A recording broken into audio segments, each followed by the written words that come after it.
Koulibaly, il a fabule. Salut, voilà comment ça sort et c'est comme ça sort. Voilà. Nous avons la vidéo de Monsieur Mamadou Koulibaly qui fait un retracé de Ouattara. Mais c'est tellement limpide que je n'ai pas pu m'en passer de repasser cette vidéo sur les réseaux sociaux parce que vraiment c'est incroyable, c'est vraiment bien analysé. Et ce fait, nous voyons aujourd'hui tout ce qu'il a dit depuis 4 ans, parce que cette vidéo date depuis 4 ans. Ça fait 4 ans que cette vidéo existe. Et si je ne me trompe pas, bon, 4 ans, nous sommes en 2025, donc ça veut dire que 2021. Est-ce que vous voyez un peu? Donc ça fait 4 ans que cela existe. Mais 4 ans, tout ce qu'il a dit, ça se reproduit actuellement. Entends-tu, quand il le disait, ça se reproduisait. Et après 4 ans, ça se reproduit encore. Les gars, réveillons-nous. Cherchons à pouvoir mieux comprendre la situation et mieux agir. C'est tout ce que moi je voulais dire. À la suite de tout ce que je viens de vous raconter, parce qu'il a vraiment allumé le pouvoir et il a tout dit. Ça, ce sont des vérités à ne pas cacher. Ce sont des vérités à pouvoir dire à tout le monde. Non, il a baillé, comme on dit chez nous. Il a vraiment baillé, il a touché le fond. Venez écouter et partagez cette vidéo. Faites passer partout où vous voulez, afin que la population ivoirienne sache, ou même les étrangers qui n'en savent rien de cette situation de la Côte d'Ivoire puissent comprendre mieux la situation politique de la Côte d'Ivoire. Donc, comme je le dis toujours, écoutons et à la fin de cette vidéo, on peut débattre.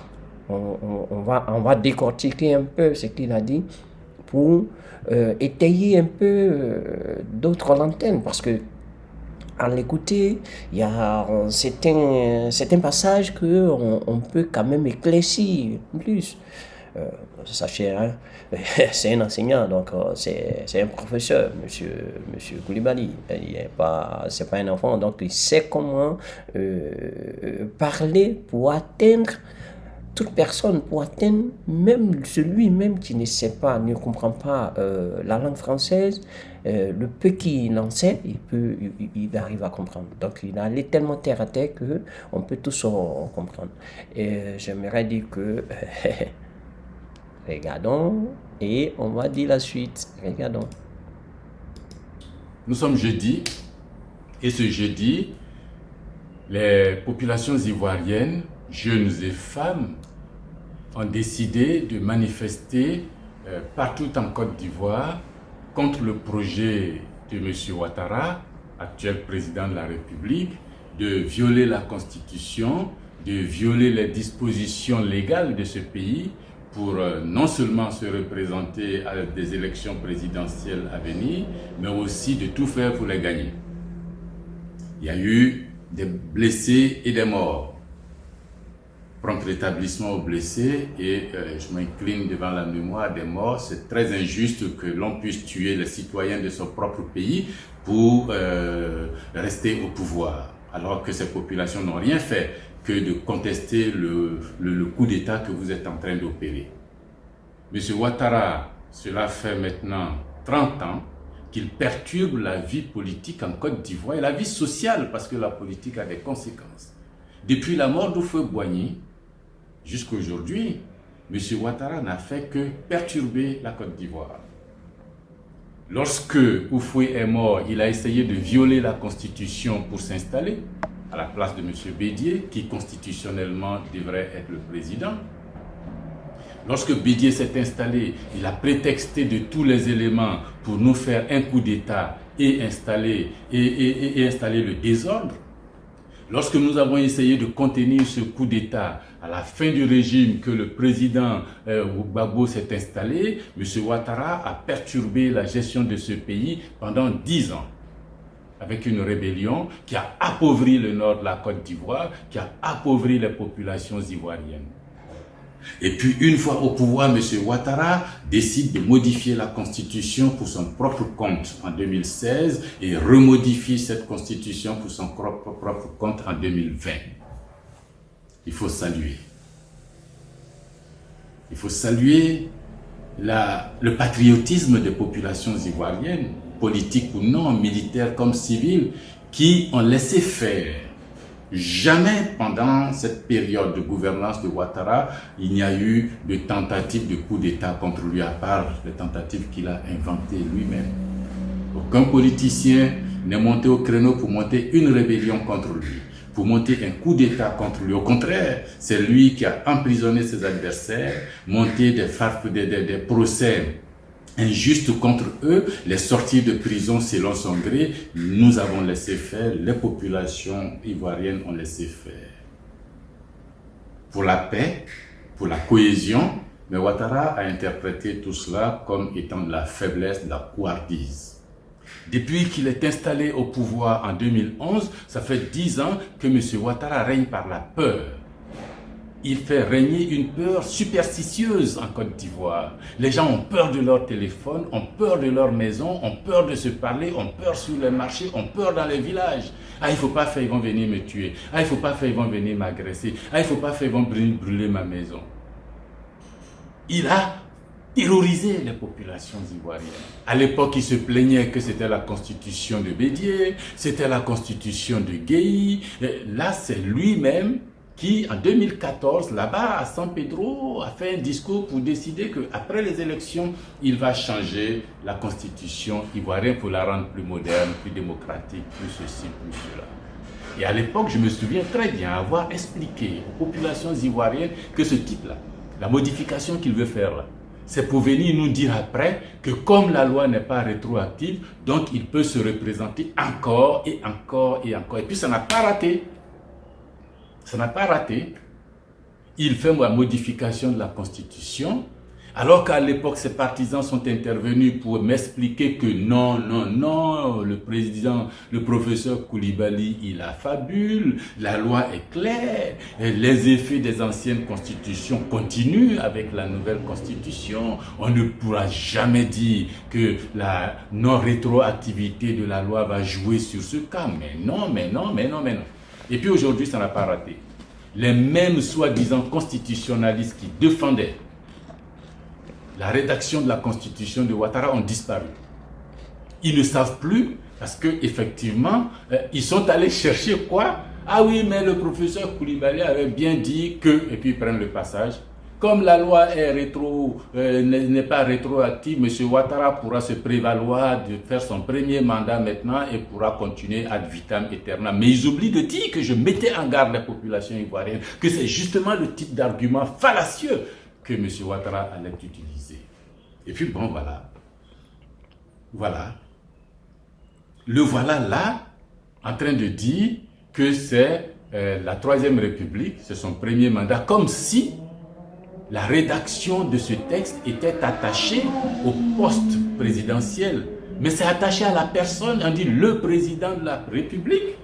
On n'a pas dit la présidence de la République est rééligible une fois, n'est rééligible qu'une fois. On dit le président de la République. À partir du moment où vous, monsieur Intel, vous avez été président de la République une fois, vous l'avez été deuxième fois, que ce soit cette constitution ou une autre, le fait d'avoir été président de la République ne vous autorise plus à vous présenter à une nouvelle élection pour être président de la République. C'est ce que ça veut dire dans l'esprit et dans la lettre.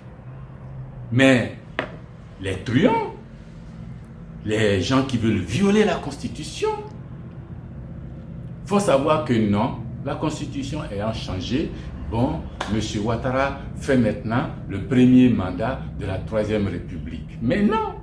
Lui-même, M. Ouattara, sait que ce n'est pas la bonne interprétation. Sinon, alors, la Constitution ayant changé, bon, tous les prisonniers qui ont été jetés en prison sous l'ancienne Constitution, bon, on remet le compteur à zéro, on les libère. Les prisonniers politiques et tout le reste, il faut faire revenir Gbagbo, il faut annuler les condamnations de tout le monde, puisque la Constitution a changé. C'est au nom de la précédente qu'on les avait condamnés. M. Ouattara lui-même le sait. Le Conseil constitutionnel qui avait été constitué sous l'ancienne constitution, lorsque la fin du mandat des conseillers constitutionnels est arrivée, M. Ouattara n'a pas dit « Bon, les gars, comme la constitution a changé, on considère que les 3 ans ou les 6 ans que vous avez effectués ne comptent pas, on remet le compteur à 0, vous continuez, c'est maintenant que votre nouveau mandat va commencer pour 3 ans ou pour 6 ans. » Mais non, il les a remplacés. Il leur a dit, ouais bon, vous êtes restés la période qu'il faut, on va vous remplacer. Pourquoi il le fait pour les conseillers constitutionnels de l'ancienne constitution et puis pour lui-même, il ne le fait pas. Je vous dis que c'est un coup d'État que M. Ouattara est en train de faire tranquillement en Côte d'Ivoire, c'est-à-dire la contestation des dispositions constitutionnelles. Il prend la constitution, il met dans la poubelle et puis c'est ce que lui veut là, il fait. Et quand les populations ivoiriennes disent non, moi Mamadou Koulibaly, je suis avec elle. Disons non, ça fait longtemps que je vous dis qu'il faut qu'on se réveille. Ce n'est pas parce que Ouattara est trop puissant, ce n'est pas parce qu'il est trop fort, c'est pas parce que... Non, c'est parce que nous sommes terrorisés, c'est parce qu'on est couché que le type, on pense qu'il est puissant, il est fort. Quand nous allons nous lever, maintenant que vous vous levez, mais vous allez voir. Personne n'est suffisamment puissant qu'un peuple entier. Non, c'est nous, c'est vous les souverains. Revendiquez vos droits, levez-vous, levez la tête, bombez les poitrines, musclez les mains, criez, soyez véhéments, dites votre contestation. Bien sûr, il va opposer les communautés. Il ne sait que faire ça. Il dit qu'il vient au nom des communautés nordistes, communautés musulmanes, communautés djoula, contre les autres communautés qui les dominaient, qui les avaient retardés, et lui il va faire un rattrapage. Mais il a plutôt, lui et ses copains, ils se sont plutôt rattrapés financièrement. Ils ont changé leur vie à eux, mais ils n'ont pas changé la vie des populations nordistes. Mais non, le Nord est devenu encore plus pauvre. Les nordistes sont les premiers à se plaindre de M. Ouattara. Mais il faut chuchoter, il ne faut pas dire fort, il faut aller doucement parce que ils vont venir brûler ma maison. Faites attention, ils ne sont pas bons, ils ne sont pas gentils, ils vont m'ostraciser, ils vont me ceci. Mais c'est un clan qui s'est enrichi au nom du Nord. Regardez, allez au Nord, regardez. On dit oui, mais il a fait des routes là-bas. Mais il a endetté les nordistes. Regardez l'anacade, regardez le coton, regardez. Mais enfin, regardez le niveau de vie, ça n'a pas changé. Regardez les statistiques. Regardez le chômage des jeunes. Lui-même, au bout de 10 ans de règne d'un parti politique qu'il a créé depuis je ne sais combien d'années, il n'est pas capable de laisser à ses camarades de parti une direction confortable. Il faut que ce soit lui-même quelqu'un qui règne 10 ans, 20 ans, 30 ans sur un parti politique et qui n'est pas capable d'avoir une équipe pour gouverner. Si lui n'est pas là, on ne peut pas dire que c'est un manager, c'est un fiasco complet. Mais le fiasco au sein du RDR est pareil que le fiasco à l'échelle nationale. Il n'a pas été capable de former une relève. Le pouvoir, c'est dans sa main. C'est lui qui fait tout. Quand il n'est pas là, les autres ne savent pas quoi faire, ne peuvent pas faire quoi que ce soit. D'où la panique globale. Mais ce n'est pas parce qu'eux paniquent là-bas que toute la Côte d'Ivoire doit paniquer. L'histoire de la Côte d'Ivoire, l'histoire des jeunes Ivoiriens, l'histoire des populations ivoiriennes ne peut pas se résumer aux caprices de M. Ouattara. Non. L'histoire de la Côte d'Ivoire ne peut pas se résumer aux desiderata de M. Ouattara. Non. Non. Il oppose les communautés, dit ah oui mais les communautés nordistes se battent contre les communautés baoulé à Daoukoro. Les communautés nordistes vont se battre contre les communautés BT à Daloa, à Kanyoua. Mais non, ce n'est pas une affaire de communauté ethnique, c'est une affaire de ce monsieur qui veut violer la Constitution et des populations qui disent non.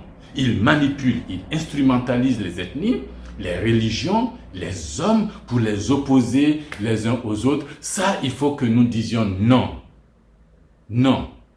La Côte d'Ivoire est trop fragile, M. Ouattara, pour que vous veniez jouer avec les émotions communautaires, les émotions des tribus et des ethnies et les opposer les unes aux autres pour en faire des morts, des cortèges de morts. Vous là, pour être président, il faut tuer. Pour rester au pouvoir, il faut tuer. Pour régner, il faut tuer. Mais c'est pas possible, il faut que ça s'arrête, il faut que ça s'arrête. Il faut que ça s'arrête. Et là, Les forces d'opposition ont dit non. Moi, je suis solidaire. Nous disons non. Et au processus de coup d'État qu'il met en place et à toute l'organisation qu'il y a et à ses velléités de s'accrocher au pouvoir sous le prétexte que la Constitution lui permet de faire un troisième mandat. Non, la Constitution ne vous permet pas de faire un troisième mandat, c'est clair. Si vous le faites, si vous tentez de le faire, c'est un coup d'État. C'est un coup d'État. Et nous ne laisserons pas faire. Non, nous ne laisserons pas faire. Nous ne laisserons pas faire. Partager, dans tous les cas, vous savez tout ça déjà. Vous savez tout ça déjà. Je ne fais que me répéter depuis de longues années. Les jeunes Ivoiriens ont besoin d'emploi. Vous ne voyez pas le nombre de jeunes nordistes ayant fui pour aller en Europe, dans la Méditerranée. C'est tous les désillusionnés de M. Ouattara. Il leur a fait croire la désillusion, le désespoir, les grosses frustrations. On ne gouverne pas un pays par la terreur, M. Ouattara. On ne gouverne pas un pays en faisant peur aux populations. On gouverne un pays en l'aimant ce pays. L'amour de la Côte d'Ivoire, l'amour des Ivoiriens, c'est ce qui fait que les gens vont vous respecter. Ce n'est pas en les terrorisant. Là, ce n'est pas du respect, c'est la crainte. C'est la crainte. Vous ne pouvez pas régner sur un peuple en le terrorisant, M. Ouattara. Non, ce n'est pas possible. Inacceptable.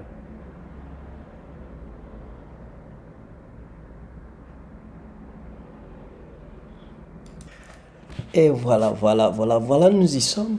Parce que ce qu'il vient de dire, c'est vraiment une leçon de vie politique de Côte d'Ivoire.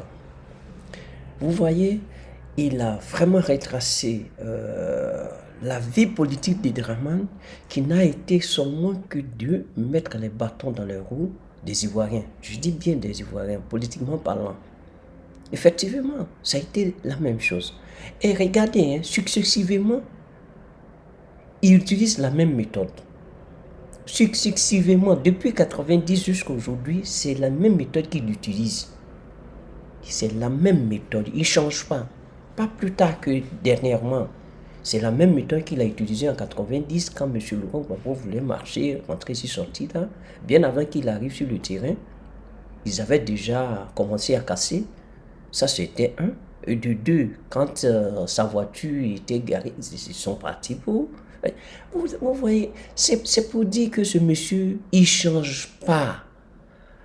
Pourquoi? Parce que il est pistonné par l'international, il est pistonné par l'Europe, il est pistonné par ces internationaux.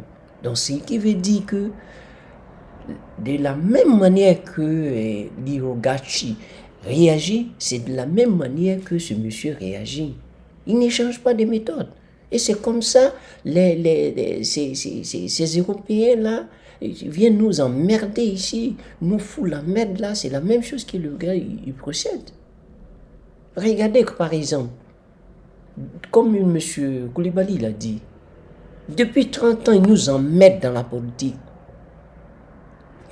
Quand il est venu avec M. Houphouët, c'est pas qu'il faisait des bonnes choses, surtout il a toujours opprimé, il a toujours réprimé l'opposition. Après la mort de M. Houphouët-Boigny, celui qui est venu Bétier, c'est la même chose. Pour ne pas reparler de tout ce que M. Koulibaly a dit, c'est jusqu'à aujourd'hui, c'est la même chose qu'il fait. Il a trop patrouillé la Constitution. À la suite, qu'est-ce qui s'est passé? Non, je ne vais pas me représenter. Même les grands juristes, on lui a dit sur tous les plateaux, il va corrompre ces juristes-là. Les gars reviennent pour se dédier. Comme l'autre, ce Paul Yaoundé, c'est le diable qui m'a pris. Voilà pourquoi j'ai dit ceci. J'ai été ensorcelé ou bien j'ai été, voilà, des diables. Mais regardez un homme, tu ne comprends même pas la valeur humaine, tu ne comprends même pas la valeur du patriotisme. Regardez que des gars comme ça.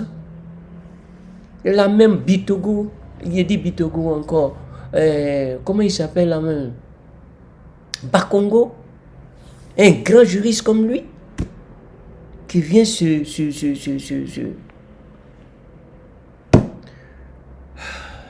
Vraiment, on a mal. Donc, moi, ce que je vais dire par ici, tout ce que M. Koulibaly a dit, c'est vraiment limpide. Il n'y a rien à ajouter. Je vais dire que aujourd'hui, il est en train d'encourager ce qu'il disait 4 ans passés. On leur dit aujourd'hui, réveillons-nous. Moi, j'ai dit, réveillons-nous, parce que c'est la même chose qu'il a dit, réveillons-nous. Se réveiller, c'est pas dire prendre des armes. Non, on ne me dit pas de prendre les armes. Non, non, non, non, pas les armes. Seulement dis non. Seulement dis non à ce 4e mandat. Lui, il disait non au 3e mandat. Aujourd'hui, il s'agit de dire non au 4e mandat. Alors, réveillez-vous à dire non. À dire non, là, c'est le 9. On se lève tous, on va à la marche du 9. Samedi 9. Tout le monde doit être en maillot. On dit maillot. Là où c'est écrit trop c'est trop, vous portez ça. Voilà. Moi, j'ai commandé, pour moi, ce n'est pas encore arrivé. J'espère que ça arrivera avant cette date-là. Non, c'est grave. Donc, pour ne pas répéter les mêmes choses comme disait M. Koulibaly, on vous demande de vous réveiller, on vous demande de dire non au 4e mandat, on vous demande d'être plus comment je peux appeler, plus attentif à tout ce que vous êtes en train de faire. Je vais dire quoi par là? Et dire attentif. Parce que aujourd'hui, il y a trop d'enlèvements. Aujourd'hui, il y a des encalgoulés qui sortent par-ci, par-là, pour prendre des gens, on ne sait pas où on les emmène. Dans ma précédente vidéo, je l'ai dit, et je redis encore aujourd'hui. Quand vous êtes à la maison, j'ai dit, vous êtes dans le quartier, vous devrez être policier de votre ami, et votre ami doit être votre policier, votre surveillant, votre gardien, ainsi de suite. À peine quelqu'un veut prendre une note là, groupez sur lui, ne le laissez pas. Ne le laissez pas prendre, parce que c'est ça. Ils sont armés à quoi? Ils vont tuer une personne. Mais ils ne vont pas tuer tout le village, ils ne vont pas tuer tout le quartier. Mais c'est ce qu'ils sont pas. Donc ne laissez pas les gars vous prendre. Ne laissez pas les gars vous prendre. Si on prend Kouadio, il faudrait que Kofi Norbert ou Begré ou qui s'appelle encore Antoine, qui vous soyez là pour le délivrer. Ils n'ont qu'à faire ce qu'ils veulent. Quand ils viennent à 3, ils viennent à 2. Donc tout un quartier doit se réveiller pour qu'on ne puisse pas enlever les fils du pays. Combien ils n'ont pas tués? Regardez même les grands cadres du Nord. On les a tous tués, on les a envenimés. Qu'est-ce que ce gars-là veut de nous? Qu'est-ce que le gars-là veut de nous? Il veut nous exterminer? Non. C'est énervant, c'est énervant. Par moment, on doit sortir pour dire notre ras-le-bol. Pour crier notre ras-le-bol. Parce que ça va, trop c'est trop.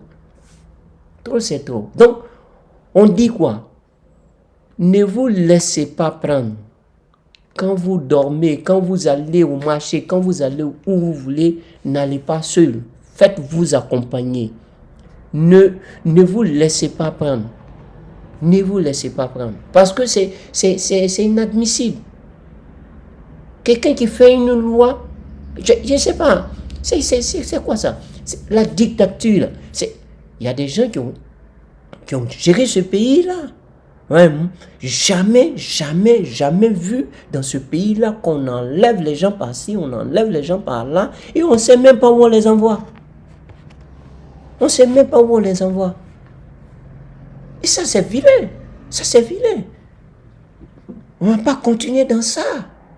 Parce que si ça continue, vous allez voir que le peuple ivoirien sera remplacé par des étrangers. Le peuple ivoirien sera... Disons, le peuple ivoirien disparaîtra. C'est tout. C'est tout. Aujourd'hui, on ne peut même pas parler. Comme l'expliquait M. Koulibaly. Non, il ne faut pas dire ça trop fort. Même quand tu prends ton téléphone, excusez-moi, quand tu prends ton téléphone, non, il faut laisser tomber ce discours-là. Je ne peux pas parler ça. Je ne peux pas parler de ce discours-là. Non, laisse tomber. Il ne faut pas qu'ils vont venir m'enlever ici. Mais c'est quel pays? Vous allez nous terroriser jusqu'à ce point? Ça veut dire que si on reste dans ça, nos petits-enfants là, ça serait la merde. L'esclavage même n'a rien fait. Ça serait la merde. Réveillez-vous. Réveillez-vous. On dit, le 9, on doit partir, marcher. Dès maintenant, programmez votre journée du samedi. Votre journée de samedi est occupée par la marche. Donc, si tu as un rendez-vous avec ta petite copine, il faut lui dire que samedi, là, vous devez marcher. Si elle veut, là, qu'elle vienne avec toi. Voilà, allons-y. Parce qu'on ne va pas rester là, ils vont nous brimer, ils vont marcher sur nous. Non, on ne peut pas nous laisser, on ne peut pas se laisser marcher comme ça. Non, on ne peut pas se laisser marcher dessus. Non, non, non, non, non, non et non. Allons-y. Comme on l'a dit, rendez-vous pour samedi le 9. Comme je dis toujours, à bon entendeur,